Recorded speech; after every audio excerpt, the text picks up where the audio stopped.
अस्सलाम वालेकुम। आज हम सेकंड एनएफ या सेकंड नॉर्मल फॉर्म देखेंगे डेटाबेस मैनेजमेंट सिस्टम में। तो चलें शुरू करते हैं। तो सबसे पहले हम इसकी डेफिनेशन देखते हैं, कंडीशंस देखते हैं कि कौन सी टेबल सेकंड नॉर्मल फॉर्म में होती है और अगर वो नहीं है तो हम उसे कैसे सेकंड नॉर्मल फॉर्म में कर सकते हैं।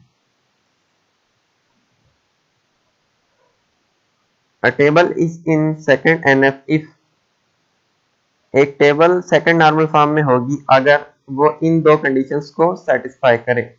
अब ये दो कंडीशंस क्या है? पहली कंडीशन ये है कि वो टेबल फर्स्ट नॉर्मल फॉर्म में होनी चाहिए, जो हमने लास्ट वीडियो में डिस्कस किया था। दूसरी चीज है if there is a no partial dependency. अगर उस टेबल में कोई भी पार्शियल डिपेंडेंसी नहीं है तो वो टेबल सेकंड नॉर्मल फॉर्म में है। पहली कंडीशन और दूसरी कंडीशन दोनों ही ट्रू होनी चाहिए तो हमारी टेबल सेकंड नॉर्मल फॉर्म में होगी। अगर इनमें से एक भी कंडीशन फॉल्स हो गई तो हमारी टेबल सेकंड नॉर्मल फॉर्म में नहीं होगी। तो आइए एक एग्जांपल से देखते हैं कि टेबल हमारी सेकंड नॉर्मल फॉर्म में है या नहीं है। अगर नहीं है तो हम उसे कैसे सेकंड नॉर्मल फॉर्म में करेंगे। यह है एक हमारी टेबल। आप इसको कोई भी नाम दे लें, स्टूडेंट नाम की टेबल है या किसी भी नाम की ये टेबल है।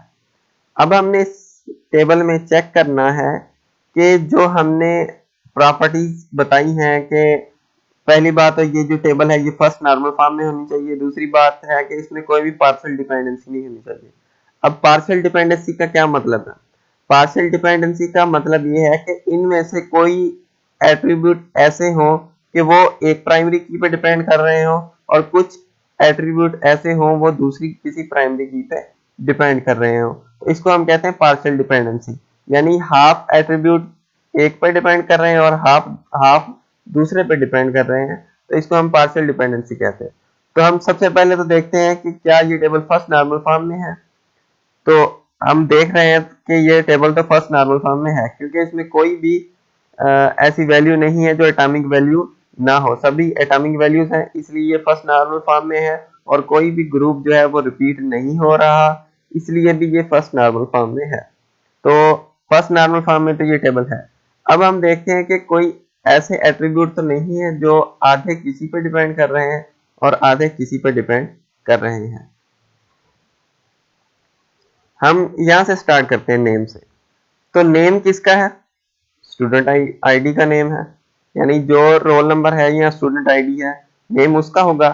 कोर्स आईडी का नेम नहीं हो सकता क्योंकि यहाँ पे कोर्स आईडी और स्टूडेंट आईडी दोनों प्राइमरी की ली गई हैं। तो नेम किस पे डिपेंड कर रहा है?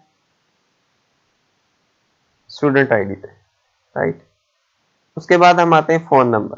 तो फोन नंबर भी स्टूडेंट आईडी का ही हो सकता है, यानी स्टूडेंट का ही फोन नंबर होगा, कोर्स आईडी का फोन नंबर नहीं होगा, राइट। फोन नंबर भी स्टूडेंट आईडी पे डिपेंड कर रहा है। अब हम करते हैं ईमेल की बात। ईमेल भी जो है वो किसकी हो सकती है? स्टूडेंट आईडी की ही ईमेल हो सकती है, वो कोर्स आईडी की ईमेल नहीं हो सकती। अब हम बात करते हैं कोर्स ड्यूरेशन। अब कोर्स ड्यूरेशन हमारी स्टूडेंट आईडी पे तो डिपेंड नहीं कर रही, वो तो हमारी कोर्स आईडी पे डिपेंड कर रही। कौन सा कोर्स है, उसकी कितनी ड्यूरेशन है, वो तो स्टूडेंट आईडी पे डिपेंड नहीं कर सकती। तो हम कह सकते हैं कि जो कोर्स ड्यूरेशन है वो कोर्स आईडी पे डिपेंड कर रहा है, राइट। अब आती है सब्जेक्ट की बात। तो जो सब्जेक्ट है हमारे वो भी हमारे स्टूडेंट आईडी पे तो डिपेंड नहीं करते, वो भी डिपेंड करते हैं हमारे कोर्स आईडी पे कि कौन सा कोर्स है, उसके कौन से सब्जेक्ट है। तो सब्जेक्ट भी हमारा किस पे डिपेंड कर रहा है? कोर्स आईडी पे, राइट। अब हम इस पे देखें तो इसके अंदर पार्शियल डिपेंडेंसी है, यानी कुछ एट्रीब्यूट जो कोर्स आईडी पे डिपेंड कर रहे हैं और कुछ एट्रीब्यूट जो स्टूडेंट आईडी पे डिपेंड कर रहे हैं। अब हमें क्या करना पड़ेगा कि हमें इस टेबल में से दो टेबल और बनानी पड़ेंगी। एक कोर्स आईडी के लिए अलग, जो कोर्स आईडी पे एट्रीब्यूट डिपेंड कर रहे हैं वो हम कोर्स आईडी वाली टेबल में रख देंगे। जो स्टूडेंट आईडी में एट्रीब्यूट हैं जो इस पे डिपेंड कर रहे हैं उसके लिए हम अलग टेबल बनाएंगे। उसमें हम स्टूडेंट आईडी के जो भी एट्रीब्यूट इस पर डिपेंड कर रहे हैं वो हम इसके अंदर रख देंगे। तो आइए हम देखते हैं इनको। एक टेबल हमने ये बना दी, सपोज करें ये स्टूडेंट टेबल थी, हमने स्टूडेंट टेबल 1 बना दी जिसके अंदर नेम जो डिपेंड कर रहा था वो किस पे डिपेंड कर रहा था? स्टूडेंट आईडी पे। हमने नेम भी स्टूडेंट आईडी में रख दिया, फोन नंबर भी इस पे डिपेंड कर रहा था वो भी इस पे रख दिया, ईमेल भी इस पे डिपेंड कर रहा था, हमने ईमेल भी इस टेबल के अंदर रख दिया। अब हमारे दूसरे एट्रीब्यूट्स बच गए हैं जो कोर्स ड्यूरेशन और सब्जेक्ट हैं, जो कोर्स आईडी पे डिपेंड कर रहे थे। इनके लिए हम एक अलग टेबल बनाएंगे। ये हमने सेकंड टेबल बना दी जिसका नाम हमने रख दिया student2, और ये student1 टेबल थी, ये एग्जिस्टिंग टेबल है जो सेकंड नॉर्मल फॉर्म में नहीं थी। तो इसके अंदर दो हमारे एट्रीब्यूट थे जो कोर्स आईडी पे डिपेंड कर रहे थे, एक था हमारा कोर्स ड्यूरेशन और दूसरा था सब्जेक्ट।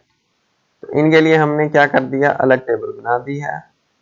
तो अब ये दोनों टेबल्स हमारी सेकंड नॉर्मल फॉर्म में आ गई हैं। ये दोनों टेबल पहली बात तो फर्स्ट नॉर्मल फॉर्म में है। फर्स्ट नॉर्मल फॉर्म में तो ये टेबल भी थी, लेकिन ये टेबल भी फर्स्ट नॉर्मल फॉर्म में है, अब ये सेकंड नॉर्मल फॉर्म में भी है, क्योंकि कोई भी इसके एट्रीब्यूट ऐसे नहीं है जिसमें पार्शियल डिपेंडेंसी हो।